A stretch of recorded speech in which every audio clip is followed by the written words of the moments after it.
I, 30F, never thought I would be in this situation. I've been married to Henry, 34M, for 6 years, and until now, we had what I thought was a perfect marriage.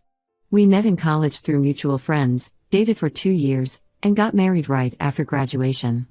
His family welcomed me with open arms, especially his younger brother Nathan, 32M, and Nathan's then girlfriend, now wife, Lily, 28F. Lily and I clicked instantly. Despite being different in many ways, she's outgoing and social while I'm more reserved. We became best friends.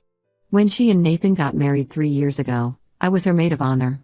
We've been inseparable since then, always supporting each other through thick and thin. We even started a tradition of weekly sister lunches where we would catch up on everything happening in our lives. Henry and Nathan have always been extremely close.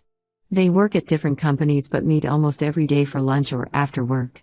Their parents raised them to believe that family comes before everything else, and both brothers took this lesson to heart. Our family spent every holiday together, had weekly Sunday dinners at the in-laws' house, and celebrated every small achievement as one big family. 8 months ago, Lily lost her job during a massive layoff at her company. She was devastated. She had worked there for 5 years and had just been promoted to a senior position. The timing couldn't have been worse because she and Nathan had just bought a new house and taken on a significant mortgage. The stress was clearly affecting their marriage, and Lily was becoming increasingly depressed. That's when I thought I could help. Before my current job, I worked at Stevens & Global, a prestigious marketing firm. The CEO, Mark Anderson, 45M, was my direct boss for 3 years. We had a great professional relationship, and even after I left for better opportunities, we maintained cordial contact. When I heard they were hiring for a position that matched Lily's qualifications, I didn't hesitate to recommend her. Mark trusted my judgment. I had always been one of his top performers, and hired Lily after just 2 interviews. Everyone was thrilled. Nathan was relieved because their financial strain would ease, my in-laws were proud of how I had helped family, and Henry was happy to see his brother less stressed. Lily was over the moon and kept thanking me for helping her land such a prestigious job. The first few months were great. Lily excelled at her role, and Mark often praised my recommendation. She would tell me during our lunch dates how much she loved the work environment and the challenges of her new position. Nathan seemed happy too, often mentioning how Lily's mood had improved and their relationship was better than ever. Things started changing about 3 months ago. Lily began canceling our lunch dates, citing work commitments. She was staying late at the office almost every day, attending numerous business dinners, and traveling frequently for client meetings. At first, I didn't think much of it. I remembered how demanding the job could be, especially in the beginning. Nathan started complaining to Henry about Lily's absence. He said she was always too tired to spend time with him, constantly on her phone, and emotionally distant. During family dinners, I noticed they barely spoke to each other. When I tried asking Lily about it, she brushed it off as work pressure and said everything was fine. 2 weeks ago, our whole world turned upside down. It was during our regular Sunday dinner at the in-laws' house.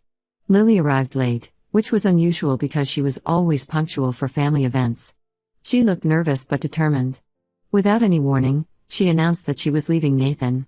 The shock hadn't even registered when she dropped the second bomb. She was 2 months pregnant with Mark's baby and they were in love. The chaos that followed was unimaginable. Nathan collapsed into a chair, looking like he'd been punched. My mother-in-law started crying hysterically while my father-in-law demanded explanations. Henry just stood there, stunned into silence. Lily tried to explain that it wasn't planned, that she and Mark had grown close over time, and that she couldn't deny her feelings anymore. That's when everything turned on me. My mother-in-law suddenly screamed that this was all my fault. If I hadn't helped Lily get that job, none of this would have happened. My father-in-law joined in, saying I should have known better than to send a married woman to work under a rich, single man. Even Nathan, who had never raised his voice at me before, accused me of ruining his life by helping his wife find the man she would leave him for. The worst part was Henry's reaction. Instead of defending me, he just stood there while his family attacked me. Later that night, he said they had a point. I was the one who introduced Lily to Mark, so I was partly responsible for destroying his brother's marriage. When I tried to argue that Lily and Mark were adults who made their own choices, he got angry and moved to the guest room. He's been sleeping there for the past 2 weeks. The situation has only gotten worse since then. Henry barely speaks to me unless it's to ask when I'm going to fix this mess. His parents call multiple times daily, leaving increasingly angry voicemails about how I destroyed their perfect family. They've even started posting subtle digs on social media about fake friends who destroy marriages. Some of our mutual friends have taken sides, with many suggesting I must have known what would happen.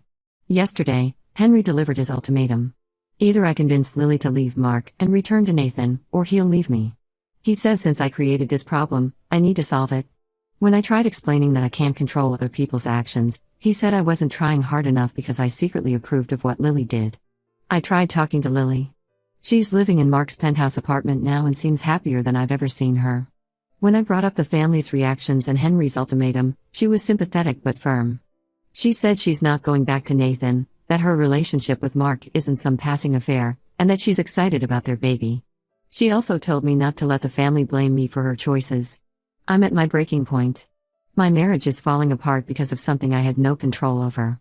I'm being blamed for decisions made by two consenting adults just because I helped someone I considered a sister get a job when she needed one. Henry won't even consider my side of things, and his family has made me into some sort of villain who deliberately set out to destroy their son's marriage. I don't know how much more of this I can take. Update 1: Things have gotten even more complicated, and what I just discovered has turned this whole situation on its head. Yesterday, I met with Rachel, who works in the accounting department at Nathan's company.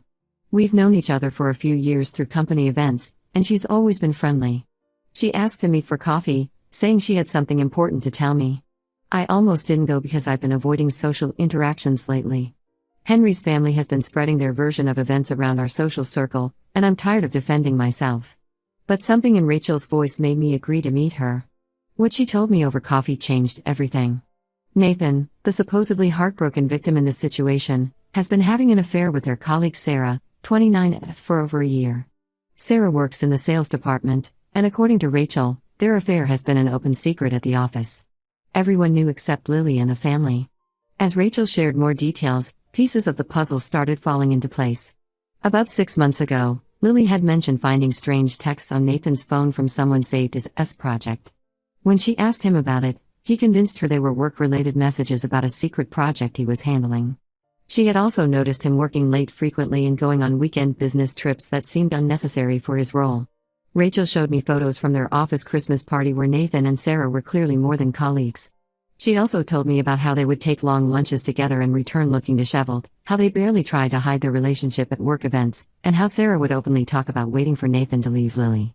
After meeting Rachel, I drove straight to Nathan's office. I needed to hear his side before doing anything else. When I confronted him in the parking lot after work, he initially tried to deny everything.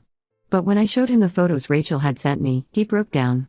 He admitted that his relationship with Sarah started as friendship but turned romantic about a year ago. They grew close during a project they worked on together, and one late night at the office led to another, and before he knew it, they were having a full-blown affair. He claimed he was going to end it several times but could never find the right moment. He said he still loved Lily but had gotten caught up in the excitement of the affair. The irony of the situation is almost laughable. While everyone has been blaming me for Lily's affair, painting her as this horrible person who abandoned her marriage for a rich man, Nathan was doing exactly the same thing. Well, minus the pregnancy part. I went home and told Henry about Nathan's affair, thinking it would help him see the situation more clearly. I really thought this information would make him understand that the situation wasn't as black and white as his family was making it out to be. I was wrong. Instead of acknowledging that his brother was equally at fault, Henry accused me of trying to deflect blame and tarnish Nathan's reputation. He said I was making up stories to justify what Lily did and to make myself look better. When I showed him the photos Rachel had sent me, he dismissed them as old photos that could have been taken when Nathan and Sarah were just friends.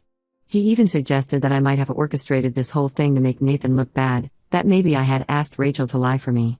When I pointed out how ridiculous that sounded, he stormed out of the house and went to his parents' place. His parents are even worse. When Henry told them about Nathan's affair, they called me immediately, screaming about how I was spreading lies about their poor son who was already suffering. They accused me of trying to destroy what was left of Nathan's reputation and threatened to expose me as a liar to everyone we know. After this reaction from Henry and his parents, I decided to tell Lily about Nathan's affair. I felt she had a right to know, especially given how everyone was villainizing her. When I called her, her reaction surprised me. She wasn't shocked at all. Lily confessed that she had known about Sarah for months. She had seen messages on Nathan's phone, noticed the lipstick stains on his shirts, and even caught them together once at a restaurant when Nathan was supposedly working late. She said that's partly why she didn't feel guilty about her relationship with Mark. She explained that she had initially started spending more time at work to avoid being home alone while Nathan was with Sarah. That's how she got closer to Mark. He would stay late too, and they started talking, first about work, then about their lives. She said Mark made her feel valued and heard at a time when Nathan was completely emotionally absent. This revelation has made everything more complicated. The family is now completely divided. Some cousins who initially sided with Nathan are now distancing themselves from him.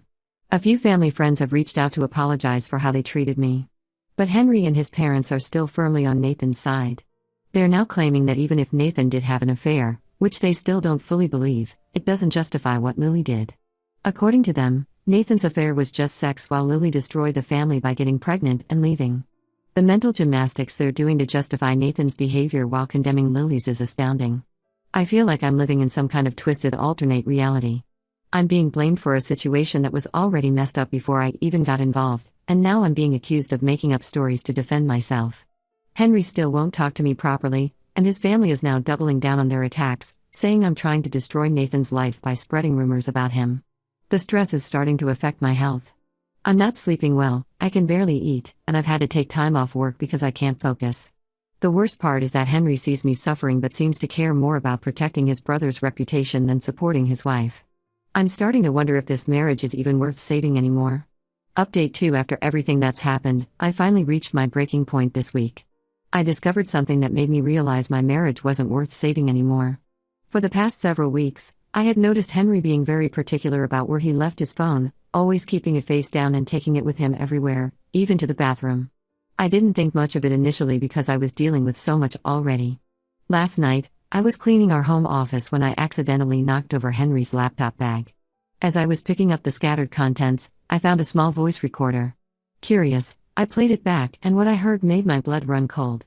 It was recordings of my conversations, with Lily, with Rachel, with my friends, and even my private phone calls with my mother where I was discussing the whole situation. I dug deeper and found dozens of recordings. Henry had been secretly recording me for weeks, trying to catch me admitting that I knew about Mark's intentions towards Lily when I recommended her for the job. He was even recording our arguments, editing them to make me sound unreasonable, and sending them to his family to prove that I was guilty. When Henry came home, I confronted him with the recorder. Instead of being ashamed or apologetic, he actually tried to justify it. He said his family needed evidence of my involvement in breaking up Nathan's marriage, and since I wouldn't confess, they had to find proof another way. He actually seemed proud of his little spy operation. That's when I finally snapped. All the frustration, anger, and hurt from the past months came pouring out. I told him exactly what I thought about his pathetic loyalty to his lying brother, his spineless behavior in letting his family abuse me, and his complete failure as a husband. I pointed out how hypocritical it was that they were all defending Nathan's year-long affair while condemning Lily for falling in love with someone else. Henry's response showed me exactly who he is. He said, brothers stick together no matter what, and that even if Nathan did cheat, it was different because he didn't get anyone pregnant or try to leave his family. Then he had the audacity to suggest that I should apologize to Nathan for exposing his affair. According to Henry, I should have kept quiet about Nathan's cheating because it would have ended naturally, and now I've made things worse. The final straw was when he said that if I really loved him, I would help protect his family's reputation by telling everyone I was mistaken about Nathan's affair. He actually expected me to lie to make his cheating brother look better. That's when I knew my marriage was over. I packed 2 suitcases with my essential things while Henry followed me around, alternating between angry accusations and pleading. When he realized I was serious about leaving, he called his parents. They showed up at our house within minutes, probably breaking several traffic laws to get there so quickly. The scene that followed was like something out of a bad movie. My mother-in-law was crying about how I was destroying another marriage, my father-in-law was threatening to tell everyone the truth about me, and Henry was standing there with this smug look, probably thinking his parents would convince me to stay. Instead of engaging with them, I calmly took off my wedding ring, placed it on the kitchen counter, and walked out. I checked into a hotel and immediately contacted a divorce lawyer. To my surprise, Lily had already sent me contact information for the lawyer she used, saying she had a feeling I might need it soon. The funny thing is, now Henry and his family are acting completely shocked. They are telling everyone that I'm overreacting and breaking up the family over nothing. My mother-in-law has been calling mutual friends crying about how I abandoned her son without any warning. They still don't see how their months of harassment, blame, and emotional abuse drove me to this point. Lily has been incredibly supportive through all this. She sent me all her evidence of Nathan's affair, emails, hotel receipts, photos, even screenshots of messages between Nathan and Sarah discussing their plans to continue their relationship even after he and Lily worked things out. She had kept everything as insurance in case Nathan tried to contest their divorce. She's offered to share it all, but honestly, I'm done trying to prove anything to people who are determined to believe what they want. I've blocked Henry and his entire family on all platforms. Some flying monkeys have tried to reach out, telling me I'm being too harsh and that marriage takes work, but I'm done working on a marriage where I'm the only one trying. My lawyer says the recordings actually work in my favor. They're evidence of emotional abuse and harassment. I might have lost my marriage, but I finally found my self-respect. Update 3: The dust has finally settled, and I can't believe how much my life has changed in just 3 months. The divorce was finalized last week, and I got a much better settlement than I expected. Those recordings Henry made turned out to be a gift. My lawyer used them to show the pattern of emotional abuse and harassment I endured. The judge was particularly disturbed by how Henry and his family had tried to force me to take responsibility for Lily's decisions and Nathan's affair. I also included evidence of all the harassing messages from my in-laws, the social media posts they made about me, and testimonies from friends who witnessed their behavior. The judge was not impressed by Henry's attempts to paint himself as the victim, especially when my lawyer presented proof of how he had orchestrated a campaign to pressure me into lying about Nathan's affair. Speaking of Nathan, his perfect victim image has completely crumbled. Sarah, his affair partner, apparently got tired of being the secret girlfriend and gave him an ultimatum: either he publicly acknowledged their relationship or she would leave. Nathan chose Sarah, which sent his parents into another meltdown. They're still trying to blame me somehow, claiming I poisoned the well by exposing his affair. Lily had her baby last week, a healthy baby girl. She and Mark got engaged, and they're planning a small wedding in a few months. She sent me a photo of the baby, and honestly, she looks happier than I've ever seen her. Mark has been incredibly supportive through everything, even helping her deal with the legal aspects of her divorce from Nathan. Henry tried to contact me one last time before the divorce was finalized.